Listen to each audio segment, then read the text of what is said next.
I'm almost certain I've worn this outfit on the show at one point in time, but I didn't care enough to change my outfit. It's because it's boobalicious. I mean, I could button it all the way up, but who wants to look like an Amish person? The Amish. Valid. Mennonites.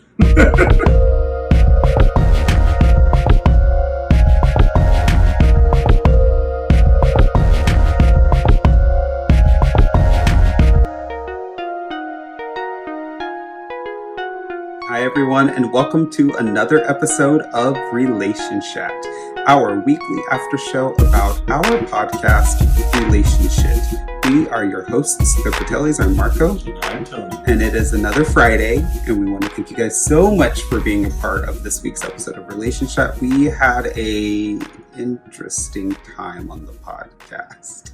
I'm sure you heard it. Yeah. So if you were able to actually make it through the episode, you heard that Tony and I talked a little bit about respect. RESPECT. And we found out what it really meant to one another. And it's very interesting. I almost socked it to you. I almost socked you. No, it's very interesting, and it was a very real moment in our relationship on the podcast, because we really got to talk about some things that we were feeling and places that we were at in all of it, and it was fascinating and I think very enlightening. And I think a little tense and very tense, but I think we both walked away from it knowing that there were some things that we had to change. And I personally have already started doing some things differently. Have you? Mm-hmm. Okay. We'll think about tonight. Yeah, it was a good time. I mean, we had planned this well before even recording the episode. So, but that being said, I'm excited that we were both able to pay attention to it and make some moves. So that's good. That being said, we talked about respect. And on the episode, we read an article that we think you guys are going to enjoy. But this week, we read an article from Bustle, and it's the 9 signs your partner doesn't respect you enough. It's a very fascinating article written by Lakin Howard. First of all, love your name.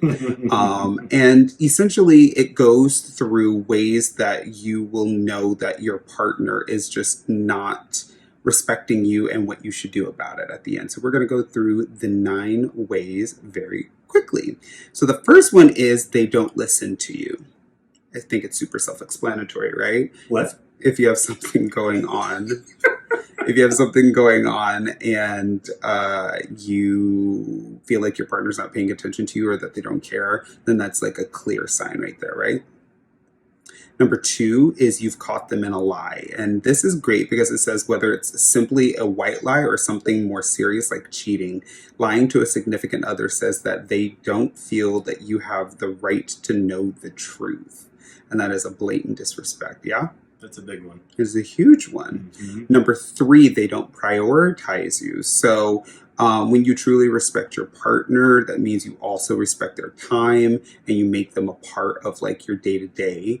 And I think that is super important. So if you're finding that your special someone is spending more time with their friends, this may be a sign that you are no longer their priority. I think that's super hard hitting, yeah? Yeah. That's a lot. Your turn. Number 4, they give you the silent treatment. So this is a manipulative tactic to sort of make them wait to see what's going on and how bad it is. And, it's not having open and honest communication. So it's not the healthiest thing to do. And that's different from I need a minute. That is purposefully giving someone the silent treatment. Correct. Number 5, they give sexual or romantic attention to others. And that doesn't necessarily mean that the person is present. They could just be talking about that person, and they didn't used to do that. Mm-hmm. And that can be a sign. For sure. Mm-hmm. For sure. Number 6 is they purposely hurt your feelings, which if you are in a relationship with somebody who does that, then you should definitely take a look at your relationship, because no one should purposely set out to hurt your feelings. That is just not okay at all. Although I think we all do it sometimes. Accidentally hurting one another's feelings is one thing, but purposely setting out to hurt someone's feelings? I think that in the heat of a moment, it's really easy to say that thing that you know is going to push their button. To say something that you later say, you know what, I shouldn't have said that. That was wrong. I think we've all been there. Yeah. I think the issue is if it's a pattern of purposeful hurting that is recurring, not an accidental thing where you're I think, yeah, I'm on both sides of this because I Mhm. think that like sometimes you can say things that like you're emotional and so they like just come out and you don't mean to say them, but I don't think that that's like purposely doing it. I don't know that I've ever set out to purposely hurt somebody's feelings, like especially yours, like in that I might say things that I know are going to get you to think or like cause some sort of reaction out of you because I'm trying to get a reaction out of you. But like, I don't know that I like intend on hurting your feelings ever. But I would have to sit back and actually think about that. Mm. Number seven, they refuse to spend time with your family. It's a telltale sign, right? If they just don't want to be involved in you and your family's life, that like they just don't care enough. And so you should definitely pay attention to that. Number 8, they ignore your boundaries. And this doesn't just have to be in the bedroom, it could be anywhere. Yeah, absolutely. And number And 9, the they have last one. personal habits that are inconsiderate. So this is lifestyle, this is cleaning, this is the dishes, this is just the way they conduct their life that is completely inconsiderate of you. Yeah, absolutely. And then at the end of the day, what should you do if you feel disrespected by your partner? Communication is the key. We always say that. I love this because it says that you want to try not to do it in the heat of an argument, but you want to like sit down and actually spend some time trying to like address the issues. And that's super important. So there were 9 issues. How many did you score positively that you've done them? Are you asking me or are you Mhm. asking the viewer? No. That I've done Yeah. them? Mhm. How many are you guilty of? I would have to. I don't know that I hadn't tallied. Go ahead. But I don't know that we have enough time to go through and do that. But we'll definitely talk about this offline because I think it's interesting. I'm guilty of 8 of them. Yeah, I mean, The I could family see one's that. the only one I don't do. Yeah, I don't do the I never family withhold one. you or me from your family. Yeah, I don't know. I mean, I would probably say like a good 6 or 7 of them. Mhm. Yeah, I would probably say like a good 6 or 7 of them because like I know I prioritize you when those things happen. So, anyways, that being said, we would like to hear from you guys. What did you learn from this? And are you respecting your partner the way that you should be? I think that's super important to find out.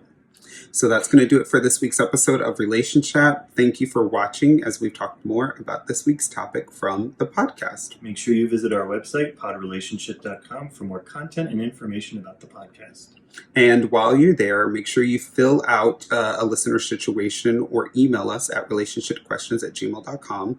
Once a month, we will answer your questions on the podcast and do our best to give some guidance. If you're not a Patreon member already, head to patreon.com/podrelationship and start your donations today. Your donations will give you early access to the podcast and even give you behind-the-scenes interviews with our weekly guests. We work with some amazing brands and services, so please show them some support. Head to parasso-usa.com today for all your shave and beard needs. Use promo code Relationshit20 at checkout and get 20% off your purchase. And for your mental health needs, visit betterhelp.com/Critellis and get 10% off your first month of teletherapy. And finally, head to thepodcastawards.com right now and vote for me and Tony as the best in the LGBTQ category. We would love some love in the People's Choice category as well, but really want to win in the LGBTQ categories. So do us a solid and vote for us right now. Make sure you check Twitter, Facebook, and Instagram to continue the conversation. We are at Pod Relationship on all platforms. Have a great rest of your week. We love you all. Bye. Bye, y'all.